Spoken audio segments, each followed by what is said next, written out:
Você acredita que em pleno século XXI ainda existem indústrias que não têm um processo estruturado de planejamento e controle da produção? Existem. E eu vou te dizer quais são as consequências disso.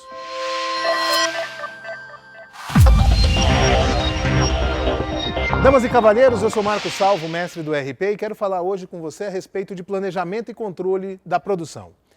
Embora seja um assunto já dominado e tenha feito parte daquilo que é a origem do ERP lá no começo do século XX, ainda existem empresas que não têm um processo estruturado de planejamento e controle de produção. É bem verdade que alguns segmentos são menos suscetíveis a um planejamento da produção, porque dependem das intempéries, dependem das naturezas. Eu conheço, por exemplo, muitas empresas que implantaram ERP que são, por exemplo, laticínios ou são indústrias de proteína animal. E você depende da qualidade da matéria-prima que chega, da qualidade da matéria-prima, do tipo de análise que se faz quando a matéria-prima chega para saber o que vai ser produzido no dia. Então, é mais difícil, de fato, saber qual vai ser o planejamento da produção. Mas por mais que a possibilidade seja diversa e por mais que a produção seja multifacetada, é sempre adequado ter um planejamento de produção que exprima exatamente o que pode acontecer e quais são os desdobramentos que um eventual problema pode causar. É convencional que, num processo de planejamento de produção, se parta do roteiro de produção, especificar quais são as etapas pelas quais um processo produtivo passa, desde o momento em que a matéria-prima chega até o momento em que se tem o produto acabado. Existem processos produtivos em que o roteiro de produção se esgota em 1 hora ou em 2 horas. E existem processos produtivos que têm roteiros de vários dias e até de meses. Também existem casos em que o processo produtivo tem etapas que são cumpridos fora da empresa. É, por exemplo, comum que indústrias metalúrgicas tenham processos que impliquem pintura eletrostática. E isso é feito fora da empresa. Então, algumas etapas do processo vão sendo realizadas até que se pega o produto intermediário, envia-se para um parceiro que vai prestar algum serviço ou vai fazer alguma industrialização e depois isso volta e continua no processo produtivo. Esse roteiro de produção, com a especificação de quais são as matérias-primas de cada etapa, qual é o tempo de atravessamento dessa etapa nas máquinas e na ocupação de pessoal, e, sobretudo, qual é o tipo de material de entrada e qual é o tipo de material de saída, é o básico para se fazer um planejamento e controle de produção. Porque assim, quando a empresa prevê o que vai ser produzido, é possível saber qual é o tempo que vai levar para o processamento daquela produção, quais máquinas serão utilizadas e quais equipes. Um segundo aspecto importante no processo de planejamento e controle de produção é o estabelecimento de o que vai ser produzido em função da demanda esperada. Isso é chamado de plano mestre de produção. Tem empresas que fazem plano mestre de produção para a semana, para o mês, para o trimestre, até para o ano. Ou seja, o que é que nós vamos produzir ao longo do mês?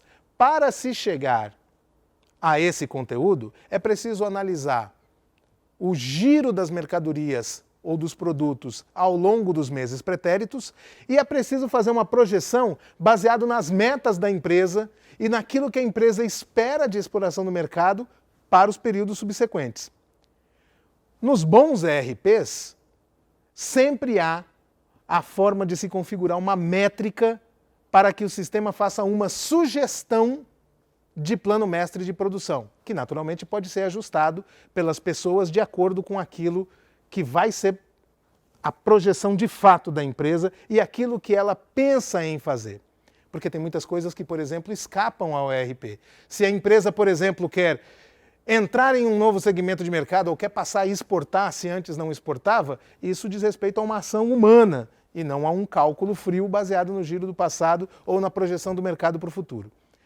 Uma vez que você tem o plano mestre de produção e tem os roteiros de produção, é possível ter o encadeamento das produções de modo que você possa planejar o que vai ser produzido quando, o que se produz primeiro, o que se produz depois, de acordo com aquilo que você pretende ter disponível no estoque para venda. Ou de acordo com aquilo que você espera que seja as vendas no decorrer do mês. Quando você tem esse planejamento, é possível saber o que vai ser feito e quando e qual vai ser o custo esperado dessa produção. É claro que a vida real se impõe. Ao longo do período, pode ter quebra de máquina, pode ter falta de funcionários, um fornecedor pode não enviar a matéria-prima na data específica, uma determinada matéria-prima, um lote de produção, pode ser eliminado pelo controle de qualidade e aí você precisa fazer um retrabalho. O planejamento de produção, portanto, não é a solução para todos os males, mas é o encaminhamento que se dá para que as empresas tenham condição de prever as possibilidades e para que as condições sejam possíveis de ser administradas à medida que as coisas vão acontecendo. Então, é muito comum que você tenha um planejamento e a máquina quebra. Você vai ter uma indisponibilidade de máquina por algum período. Então, o que você faz? Reestrutura o planejamento de maneira tão automática quanto possível. De maneira que quando você colocou as premissas e configurou o que é necessário para o planejamento, se você retira dali algum elemento, é possível replanejar, considerando que aquele elemento não faz mais parte das disponibilidades diárias. Se um colaborador falta, ou se uma equipe tem algum problema, ou se é preciso fazer um retrabalho, você modifica os parâmetros do seu planejamento e o seu próprio sistema te entrega qual é o novo planejamento, considerando aquela falha que aconteceu ou aquele erro que aconteceu. O planejamento de produção, naturalmente, implica que no momento em que as tarefas são executadas, elas têm que ser apontadas, para que se faça uma avaliação entre o previsto e o realizado. A longo prazo, isso implica até o conhecimento de quão boa a empresa é ao fazer o planejamento.